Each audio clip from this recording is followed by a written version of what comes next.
I now give the floor to His Excellency Mohamed Siad Doualeh, Chair of the Delegation of Djibouti.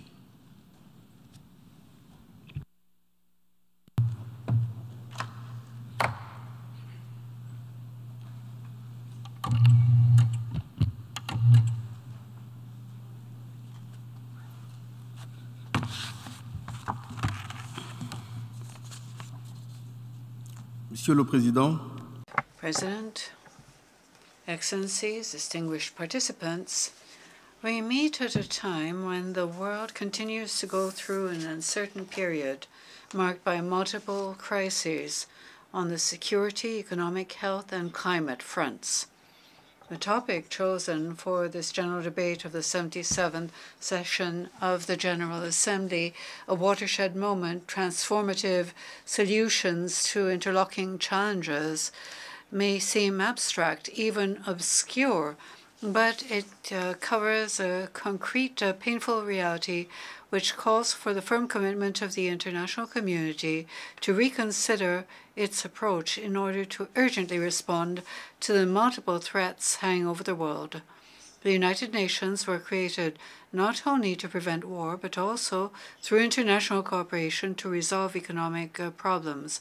The Charter of the United Nations in Article 1, Paragraph 3 tells us to achieve international cooperation in solving international problems of an economic, social, cultural, or humanitarian character.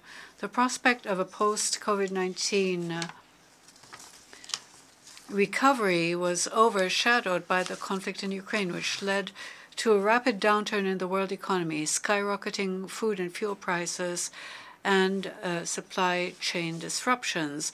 We share the Secretary General's stand that despite the deterioration of the outlook, we can still have hope as long as there is a collective response and we commit ourselves to work together again in order to respond to the interconnected challenges we face. We support the Secretary General's proposed plan to recover the SDGs. In these efforts, priority should be given to the less developed countries, which include a population of 1.1 billion and continue to face major obstacles exacerbated by the world economic situation. We are particularly alarmed at the risk of severe difficulties in paying external debt, marginalization from international trade, weak access to power, and of course, the catastrophic impact of climate change. We are deeply grateful to Qatar for hosting the 5th United Nations Conference for LDCs. We hope that this will be an opportunity for the international community to mobilize in order to help them overcome the structural obstacles they face. My country, Djibouti, is facing the consequences of many external shocks, including the rise of world food prices after the war in Ukraine. If these factors contributed to slowing down growth, they did not put a stop to our determination to do our utmost so that Djibouti can become a stable, peaceful, clean, prosperous, and secure country with a good environment for private initiative. In order to do so, we drew up the National Development Plan 2020-2024, Djibouti ICI, I for inclusion, C for connectivity, I for institutions. We explained the content during our voluntary national review in July of this year. Let me dwell on the specifics of this plan. Inclusion intends to rethink and operationalize the inclusive sustainable development model with a role given to private initiatives as an essential lever for production and exchange, ensure better distribution of the fruits of growth. Connectivity intends to position Djibouti as a clearinghouse rather for regional and continental economies and ensure better national integration for accelerated urban and rural development. Institutions is intended to strengthen human and institutional capacity of Djibouti to strengthen the achievement of rights and freedoms, democracy, stability, and transparent institutions, and social cohesion. Under the leadership of His Excellency Ismail Omar Guelleh, the Republic of Djibouti is determined to work to fully realize the aforementioned objectives, and we, of course, count on the traditional support of partners and friendly countries. Climate change, President, is an existential threat to humanity. In order to convince ourselves, all we have to do is read and follow extreme weather events throughout the world. We also call on you to read the 6th report of the Intergovernmental Panel on Climate Change, the findings of which should mobilize the international community even more. We cannot postpone the implementation of commitments any further. We cannot passively allow each succeeding conference of the parties to note that we have not done enough. This is why we welcome the fact that the Egyptian presidency of COP27 has placed this conference under the topic of the effective implementation of commitments, particularly support for a fair transition and the mobilization of financial resources and viable investments to respond to climate change. Djibouti reaffirms its commitment to the implementation of the Paris Accords. Although it is a low greenhouse gas emitter, we are committed to an environmental policy of major scope with an ambition of 100% of energy that Djibouti uses by 2035 to be produced by it, even though some people do not seem to notice it. Djibouti is also negatively affected by the same climate risks as the other countries of the Horn of Africa: drought, lack of water, sea level rise, and flooding, as well as salinization.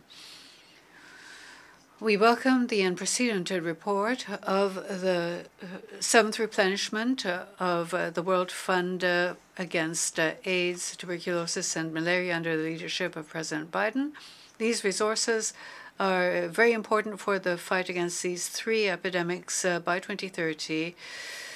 And they also strengthen resilience and the ability of health systems by giving them better ways of tracking and preparing for future threats. We closely followed the discussions on an international treaty on pandemics, a significant step forward towards defining a more appropriate global response. The best way of perpetuating a pandemic is not learning from the failures and the efforts made to fight pandemics in the past. Djibouti was honored to host a high-level parallel event in partnership with the African Union Commission and the MasterCard Foundation on the topic of the new public health order in Africa on a national, regional, and international level. We put Africa's priorities at the center of this initiative, which is built on 5 pillars: strengthening public health institutions, bolstering the capacity of public health personnel, developing vaccines and diagnostic products, respectful partnerships, and increasing national resources. A call to action was adopted at the conclusion of the discussion. President, according to Article 2, Paragraph 4 of the Charter of the United Nations, all members shall refrain in their international relations from the threat or use of force against the territorial integrity or political independence of any state or in any other manner inconsistent with the purposes of the United Nations. In order to defend this vital principle, Djibouti, together with 141 member states of the United Nations, voted for the resolution condemning Russia's aggression against Ukraine. We are deeply concerned at the stalemate of the conflict 7 months after it broke out. We know that this is not a play fight with wooden swords. The conflict has led to innumerable loss of life and destruction of infrastructure, including hospitals and schools. The intensified war efforts, the risk of a stalemate, and the threat of use of nuclear weapons undermine a potential peaceful settlement of the dispute. We echo the call of President of Senegal and President of the African Union, Macky Sall, for de-escalation negotiations. A fair, lasting peace should be a priority for all of us, even if the path to peace is sometimes tortuous and difficult. It should be the priority. We reaffirm our support to the African position to improve the representation of the continent in international bodies, particularly the Security Council, reflecting the realities of the 21st century. Africa participates in good faith in the discussions on Security Council reform, and we believe that we should show more openness and flexibility to get out of the stalemate. Our population expects tangible results to dissipate the feeling that these reforms are simply an empty gesture and that the more things change, the more they stay the same. While reaffirming Africa's position based on the Azouini Consensus, Djibouti wishes to contribute with the following suggestions. We propose that the member states request the International Court of Justice to provide an opinion on how the veto meets purposes and principles of the United Nations as contained in the Charter itself, particularly in its preamble and Articles 1 and 2, and for the ICJ to state if such a right, which is a blocking right in reality and in practice, is in accordance with the relevant provisions of Articles 24 and 25 of the Charter, without prejudice to the response or the opinion of the International Court of Justice, which has discretionary power. Such an opinion, in our opinion, would be most useful. Mr. President, Djibouti loves peace. We affirm our deep attachment to the peaceful settlement of disputes, and for this reason, we have called numerous times on our neighbor Eritrea to speed up the normalization of relations between our two countries. Despite our openness and availability, the Secretary-General once again, in his letter dated 25 July 2022, addressed to the President of the Security Council, deplores the notable lack of progress on the ongoing issues. These pending issues are the border dispute and the fate of 13 Djiboutian prisoners of war. We take this opportunity to call once again for Eritrea to accept resolving these pending issues through bilateral dialogue, mediation, or binding arbitration. We further call on our neighbors to proceed to dismantling the Anda Ali camp.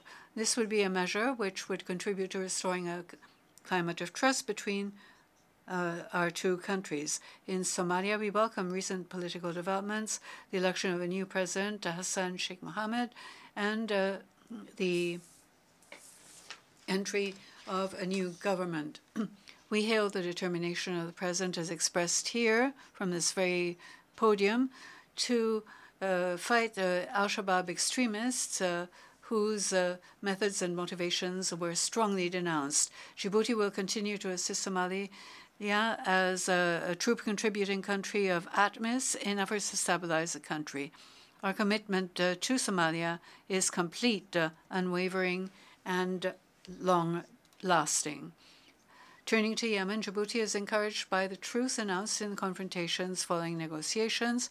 We call for intensified talks in order to reach a lasting ceasefire, and we also closely follow the efforts to counter the environmental, maritime, and humanitarian risk posed by the Safar oil tanker.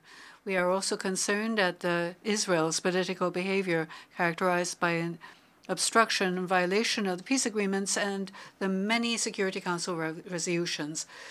Djibouti reaffirms its constant position of supporting the establishment of a Palestinian state which is independent and viable, with East Jerusalem as its capital, side by side in peace with Israel.